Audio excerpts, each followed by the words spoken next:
It's time to take a short break from Warlord Games Epic Battles Hail Caesar for a little bit of Warlord Games Epic Battles Pike and Shotte.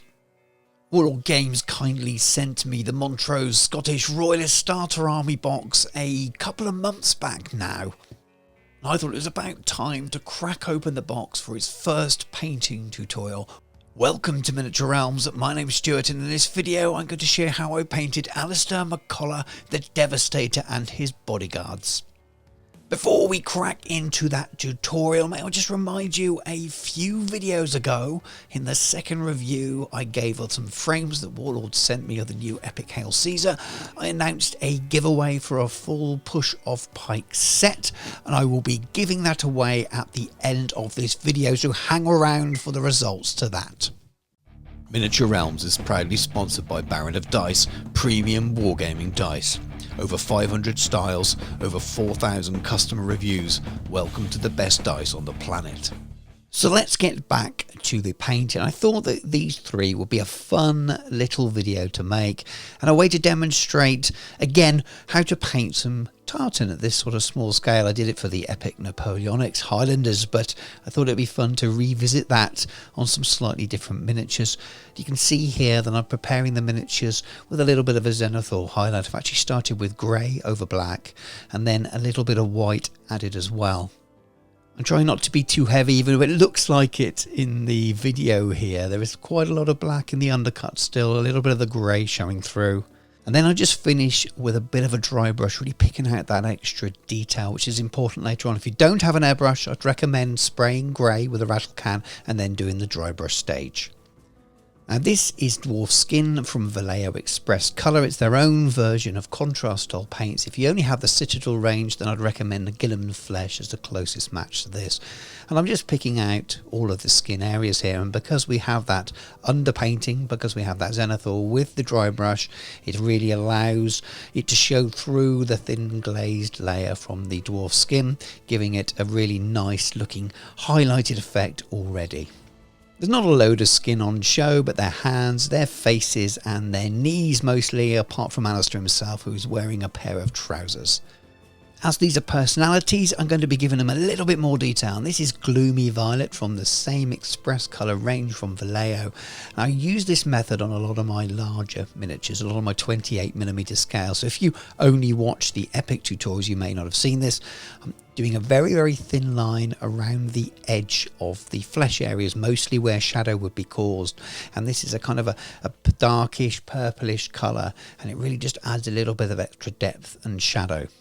Its companion is deep purple, at least the companion when I use this as a very regular skin method. I'm just placing this around the nose and the cheeks and the mouth, thinned 50-50 with water in this case on my wet palette, and just blending it out. A little bit of fresh water on the brush, blending it out so it doesn't completely cover the miniature. Very, very optional at this stage, but it adds extra greater tone and depth to the flesh. And then I want to make the skin pop, so I'm going in with 2 thin coats Elven Skin, which is about the same brightness as the very top areas of the skin once they go over that underpainted stage. I'm really just reinforcing those areas, going on the bridge of the nose, on the cheekbones, maybe on the knuckles, but little more than that. This is Contrast Black Legion. I'm going to be using this on 2 of the chaps' hair and beards. Now in the studio paint job, Alasdair himself has a beard, or at least it looks like it, but I couldn't see it on the miniature. I don't know if it's just my eyesight. And I found this picture online, and in this picture he didn't have a beard, along with quite a few others, so I decided to go no beard. The third chap's hair, I'm going with Gore Grunt Affair, so going for that reddish style hair. I've taken the colour references from the studio paint jobs. You could obviously do what colours you want, really. And again, sticking with those studio paint job references, I'm using Basilicanium Grey to give us a nice sort of dark grey coat for one of the young chaps. Using the same colour here on his socks. And then I reach for Wizard Grey and Carcharodon Grey from the 2 thin coats range. So the Wizard Grey first, just picking out the raised areas in the fabric, before coming back with slightly thinner lines of the lighter shade on top. For Alasdair's trousers, or trews maybe, lizard green from the Vallejo range. I don't know if they're called trews, that just came to my mind. My Scottish grandfather would be not very pleased with me if he was still alive, I think, for not knowing that. And here using the same green on one of his friends.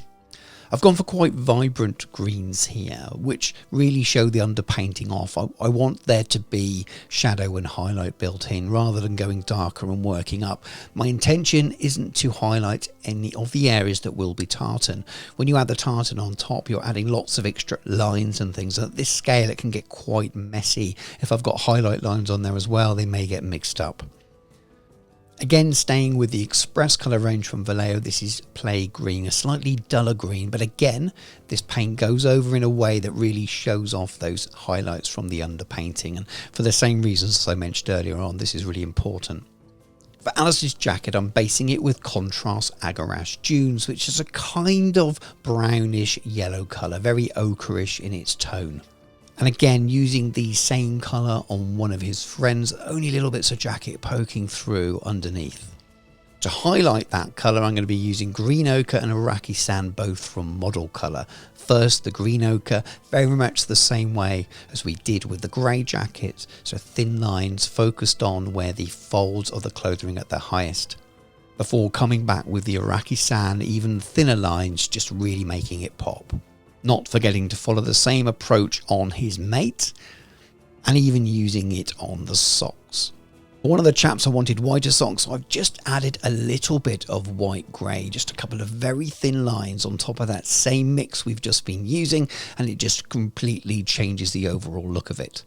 For all the leather, I'm going to be using Contrast Sigil Brown, which is a very rich colour but does have reddish tones to it.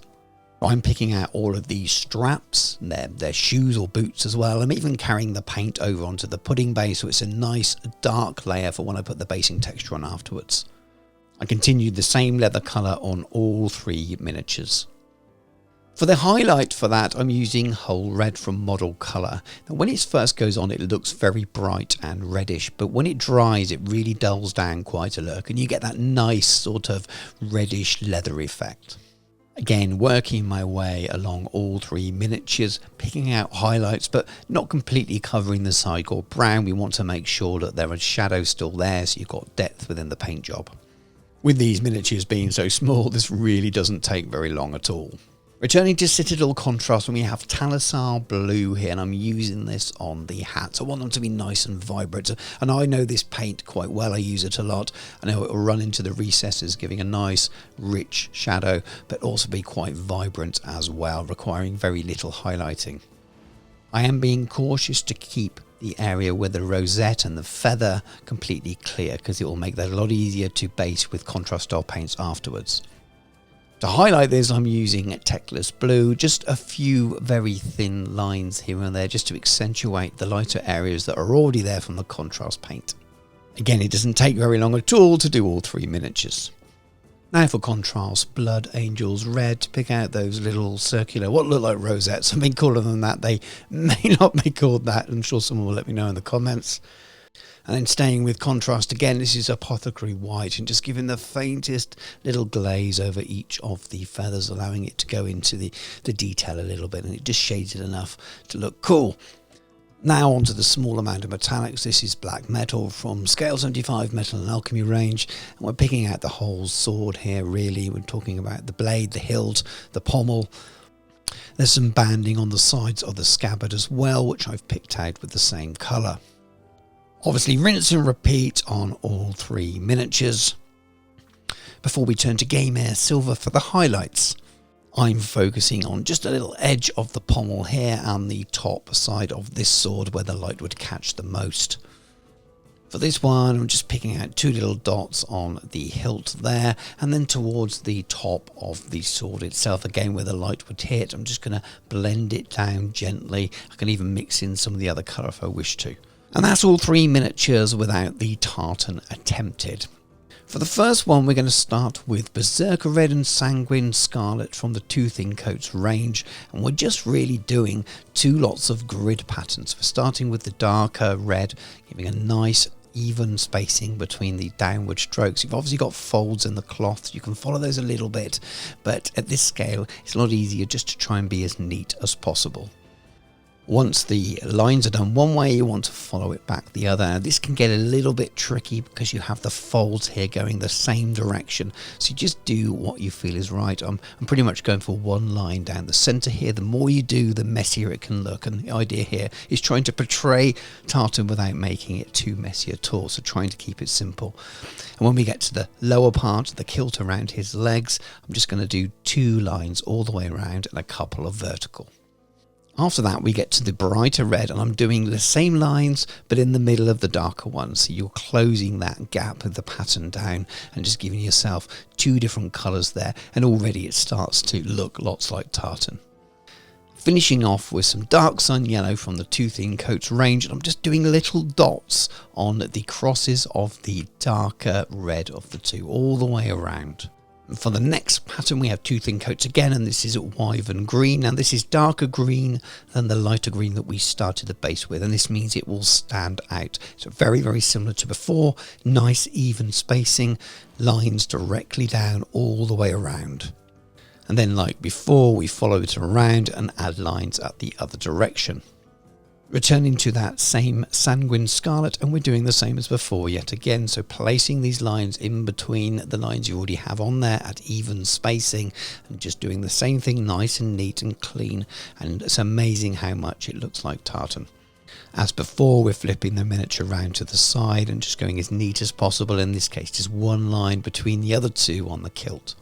For Alasdair himself, he has some tartan trews, and we're using marine blue fur, so I'm painting them around like banding at this stage, so 2 or 3 lines all the way around, matching the back as on the front. And then a trooper white also from Two Thin Coats range, and we're going in the opposite direction, so some nice neat lines in between the gaps that you've already placed there. And then finishing off with some sanguine scarlet again. They're going by direction of the studio paint job. There is a red band all the way around the top of the calf, just underneath the knee line. And that's it really. You're just trying to give an impression of tartan. You're not trying to absolutely match anything. That would be crazy at this scale. And I'm sure there's some people out there that do it. And once they're all based up with tufts and a bit of mud, they look absolutely fantastic and will stand out from your rest of your army as suitable characters. Well, I hope you've enjoyed the video. I had lots of fun painting these. It's always nice painting epic miniatures when you haven't got masses and masses and masses of them to do, and just focusing on 3 individual figures was lots of fun. I just really wanted to show in a new tutorial how you can achieve something that looks like tartan just by doing a few lines here and there, and it really is just layering a couple of different colour grids over the top of each other. If you have enjoyed the video, please do give us a like, maybe subscribe to the channel if you haven't already. Those things really do help. The video gets seen by other people, and if you'd like to comment and on anything I've said, anything I may have got wrong, I do like to be corrected in a nice polite way. So if I've named something wrong, so they're not called trews, there's a good chance they're not, let me know what they're called, because I love to learn. But overall, just let me know what you think. What are you working on? Are you working on any armies for Pike and Shotte at the moment? And make sure that you check out the other videos on the channel if you are new and haven't seen all of the other epic related videos, or maybe some of the other game systems I cover on the channel as well. There's a wide range of things now. There's links in the video description for a really friendly Discord where you can discuss any wargame or painting you wish. And I also have a Patreon with multiple levels if you'd like to support the channel further. There is an affiliate link for Warlord Games if you purchase anything from them directly. If you use that link, it doesn't cost you any more, but it gives me a little bit of a kickback and shows them that my videos are sending you their way. But for those of you waiting for the draw to see you can win the full box of Pike and Shotte, let's get to that. So at the top of the video, I mentioned I was going to do the giveaway for this. Now, in order to enter, you had to watch and comment a previous video. So if you haven't done that, you may want to hang around for this little bit, but that's why I put this right at the end of this video. For those of you who have entered, and all you had to do was comment on the second review video I did for some of the frames that Warlord Games sent me for the Epic House Caesar. That's all you had to do. I'll put all your names in a hat, literally, and I'll show you that in a moment. And any patrons got an extra entry into the hat as well to give them a slightly more chance of winning. There's the 2 boxes of commanders are actually already packed away in this set, so don't worry, they're coming to the lucky winner as well. So I'm just going to place that out of the way, and we have a hat not sponsored by NASA, and there are nearly 350, one's escaping there, nearly 350 names gone on the hat, very small bits of paper. I shouldn't have done it this way, but I thought it'd be more fun. Next time I'll go back to the randomized comments. I just didn't know how to give people an extra go, and I found out when I went to do it and have a little look into it, I could have done it that way. But I announced it this way, so I'm sticking with it. So I am going to draw a name at random and open up, and we have Alad Roberts. You probably can't see that on there. There we go. So I know Alad, he's one of my patrons, unless it's a different Alad Roberts. And we will arrange getting that box sent to you. So thank you to everyone who entered, and thank you very much for watching all the way to the end of the video. So thank you very much for watching. Take care, and I'll catch you soon.